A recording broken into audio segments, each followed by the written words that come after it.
What's going on, Skid? Decided to shoot a vlog today about how I deal with difficult residents. I'd like to hear how you deal with them also. Just leave a comment in the comment section and we could bounce ideas off of each other. And difficult residents, they just come with the business. They come with the territory.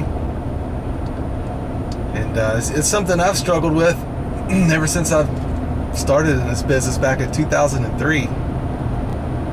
I haven't mastered it. And I used to take it personal, I used to take things personally. But once I learned to stop doing that and just realize, hey, it just comes with the territory, it's just work, things got better.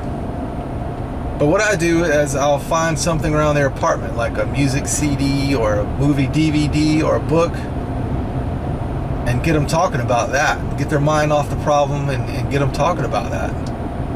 We had a crazy resident. I've never met someone that was legitimately crazy. You couldn't wear your shoes in her apartment, and she would line Publix bags throughout her apartment, and you had to walk on the Publix bags. She was really crazy. And everyone dreaded going to her apartment. She would borderline berate you as you were in her apartment working. But when I was in there during one work order, I saw a T.D. Jakes book. And I know a little bit about T.D. Jakes, and I said, well, you got T.D. Jakes? And I quoted a little bit of his stuff, and you just saw her lighten up. I mean, she turned on a dime. She says, man, you know some T.D. Jakes? I said, yeah, I know some T.D. Jakes, I know a little bit about him. And ever since then, she was fine, saying thank you, having a friendly conversation. But it backfired on me because she called the office and she said, I was the only one allowed in her apartment from here on out. No one else is allowed in there. Only Lex can go in my apartment. And I was like, dang, what? That wasn't supposed to happen. But I never had any problems with her after that. We had a friendly relationship. So that's what I do. Just find something in their apartment and get them talking about it. Or get them talking about themselves. That's a good thing to learn. Get people talking about themselves.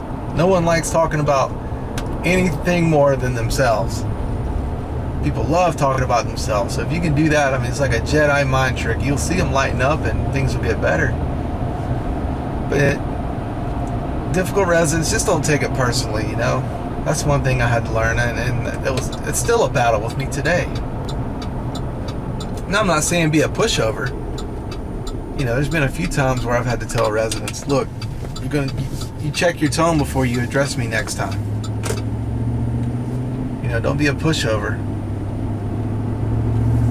But that's rare, I rarely have to do that. That's just those people that you will never be able to satisfy. You can come up with a cure that cures every disease in the world that comes drinkable from a soda can, and they will whine and complain about the flavor. They will never be satisfied. But that's rare, you run across those people every 2 to 3 years. And it's just in our business. Just you got to learn how to handle it, just keep a good attitude, think of your family, that no one's, they're not worth getting fired over. So just think of your family and stuff. But that's how I deal with them, guys. Just find something in their apartment, get them talking about that, or get them talking about themselves. So, and I like to hear what you do. I love getting free knowledge, man. That's why I started this channel. People give me free knowledge from all over the world, and I implement it and I use it out in the field. And I'll be dogged if it doesn't work most of the time. People will say, "Hey, Lex, great job. I bet if you tried it this way, it'd make you twice as powerful." And I'll try it, and it does, and I'll leave my ways behind and do the way that they told me. It's awesome. I don't mind constructive criticism. It's those butts that come along and leave a nasty comment. I just delete the comment and block that person. But that comes with the territory of having a YouTube channel. So I've been getting some comments of people asking what's the origin of Skid? What is Skid? Skid came from my older cousin. His name was Grant. He was 5 years older than me. And we were on the beach one summer in Gulf Shores, Alabama. He had my family's video camera, filming the family members being goofy. And my Uncle Ray walked by, and Grant had the camera and filming him, and he goes, what's going on, Skid? And I remember just laughing really hard at that. Like, you know, I was thinking, in my young mind, I was 10 probably. I'm thinking skid mark in the underwear, you know.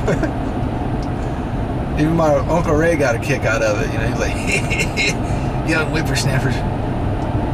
So that's where I got that from. I don't know, I found that funny. It's just a homage to my older cousin Grant. I never asked him what it meant, you know. My Uncle Ray was a race car driver, so maybe he meant skid marks on the racetrack or something. I never asked him what it meant, because you know my Grant passed away when he was 18 in an automobile accident. I was 13, he was 18. So he took that answer with him. We'll never know what he meant by skid, you know, skid marks in the underwear or on the road. But yeah, skid is just a homage to my big cousin Grant. You know, I always wondered what he'd think about his little cousin, what his little cousin's doing nowadays. Especially when I was doing music hardcore, playing with a lot of huge acts that he listened to. I remember listening to the acts, riding in the car with him. I'm sure, you know, he would have enjoyed that.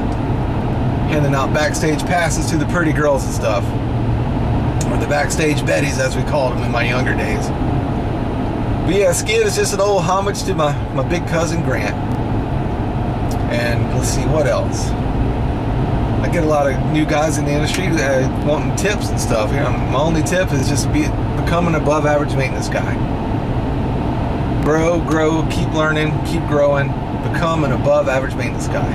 You're not going to be perfect. I'm not saying being perfect. I'm not perfect. You know, it's a struggle and a battle I deal with every day, but I really try, and I really try to give it my all. To know everything, know the business from the ground up.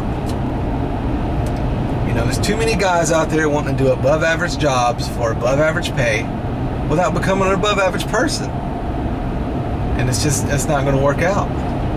So that's my tip, man. Become an above average maintenance tech. Learn, grow. You know, if you want above average pay and you want to do above average jobs, you have to become an above average tech. There's just no other way around it. This is one of the few professions where you have to do more than you get paid for if you want to excel in the business, you know. There's too many guys out there wanting more for nothing.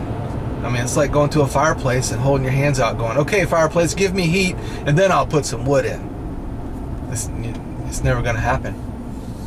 So yeah, you guys, that's my tip. Just become an above average maintenance tech, you know. Have a good attitude also. My gosh, have a good attitude.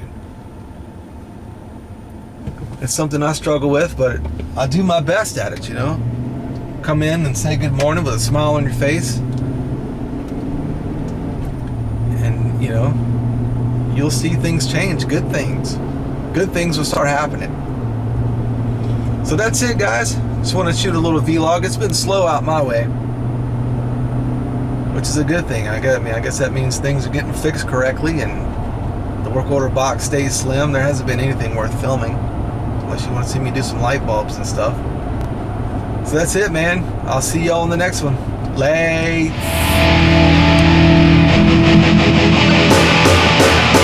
It's just over.